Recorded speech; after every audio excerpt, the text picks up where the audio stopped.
G'day, it's Robbie again. Well, in that last video I did on patching up that old wheelbarrow, fabricating some new mounts for the wheel on it, I showed this pipe centre, homemade pipe centre that I used to steady the job while I was parting it off. Even though it was short, I steadied it with this to take out chatter, and it did. It worked beautiful. And a number of people, asked me about this and said, could I do a video on it as far as how do you make it? Because, I made this years ago, long before I was doing YouTube, and it's really very simple. I was actually working on a job, and I had some pipe that I needed to mount, a long piece of pipe, and of course my existing live centre, the nose on it was too small. It just went straight up into the centre of the pipe, so I was buggered. So I just had to come up with one quickly, so I knocked this one up, and it's really a common sense thing. As I showed in the video, it got a certain amount of slop in it, but once you put an end thrust on it, that all goes out because it works on an old wheel bearing. It's the outer wheel bearing from a rear-wheel drive car. One of the front stub axles. You use the small outer wheel bearing, the tapered roller wheel bearing, out near the nut. The reason you don't use the larger inner one is because you have to fit the tapered wheel bearing into your taper. Now the taper on this is 90 degrees, and that seems to be the way to go from what I've seen. You can actually buy live centres with replaceable centres, some of them come with a pipe centre, but if you haven't got one of those and you don't want to buy one and you've got an old junker car laying around with your wrecking rear-wheel drive car, just pull off the front hub and take out the bearings and use one of the bearings. So, there you see it. This is just a short video. It's bloody cold in the shed today, and I wasn't going to do this, and I thought, I'll knock it up. I'm not going to pull it apart. You can see on the back there's a plate that holds the whole thing together, 3 screws, and the actual design, I'll show you what the design is like, and it's very, very simple, as you can see, and you can make it to your own dimensions depending on what wheel bearing you get. You can see the back of the roller taper in there, and as you can see, it doesn't actually, the centre doesn't actually rub against the back plate, otherwise it would cause friction and cuttings and stuff. So yeah, it's pretty straightforward. So I'll show you a diagram of what it looks like. This won't be a very long video. Okay, this is the type of wheel bearing we're talking about. It's Tinkham type wheel bearings, the sort of bearings you use on hubs on boat trailers and garden, a little tow behind your car trailer, 6x4s.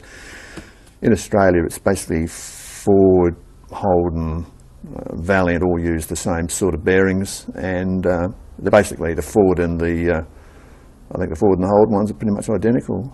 I'm not sure, but certainly very close. So yeah, that's what you're looking to use.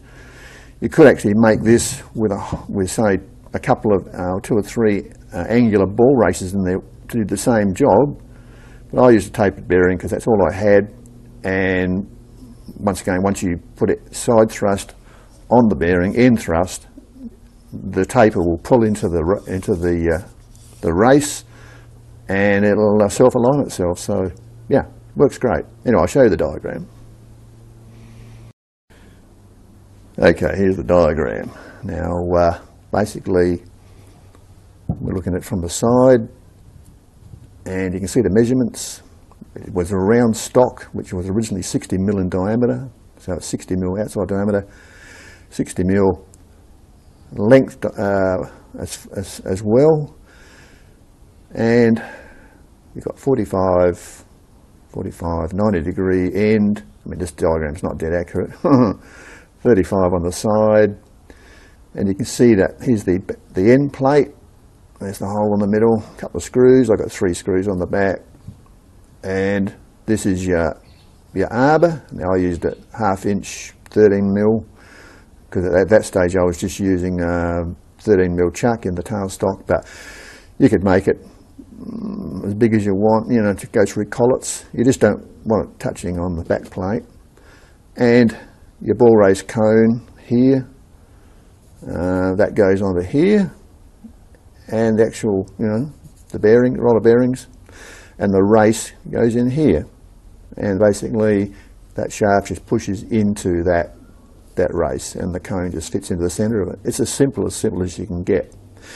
Now, if you wanted to complicate it, you could actually machine a recess, make this backing plate thicker, and put a ball race in there to stop any of the, you know, a little bit of movement you got in there as it is. As you can see, you could take all that out.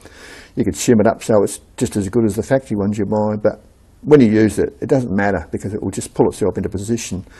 And I mean, it works brilliantly well. You could even, you know, machine up a Morse taper or something for it if you want to. So yeah, you use, as I said, you use the outer race, not the big inner one, because you've got to get up as close as you can to the nose so that you reduce any leverage effect. You see, you don't want your bearing up the back here. There's too much leverage. You get that race, this bit, up as close as you can to the nose, and that will basically prevent any sort of leverage issues. Yeah, I've never ever thought about doing anything else to it. I mean, it works great. Keep the dimensions as compact as you can. I mean, as you can see, you know, there's the back of the bearing.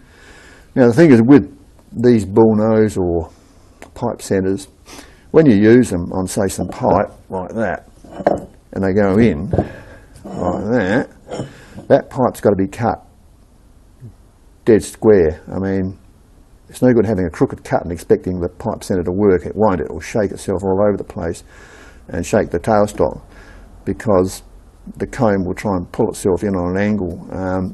If you ever use pipe centres, you have to have a good finish on the end or they won't work. You have to deburr it, take out any weld seams which are often inside a pipe, grind it back. You've only got to grind back, you know, the first 1/8 of an inch, just enough so that it doesn't interfere with the taper. Apart from that, they're good. So yeah, to prepare your end, you may have to use a fixed steady before you can actually use the pipe centre on the end of it.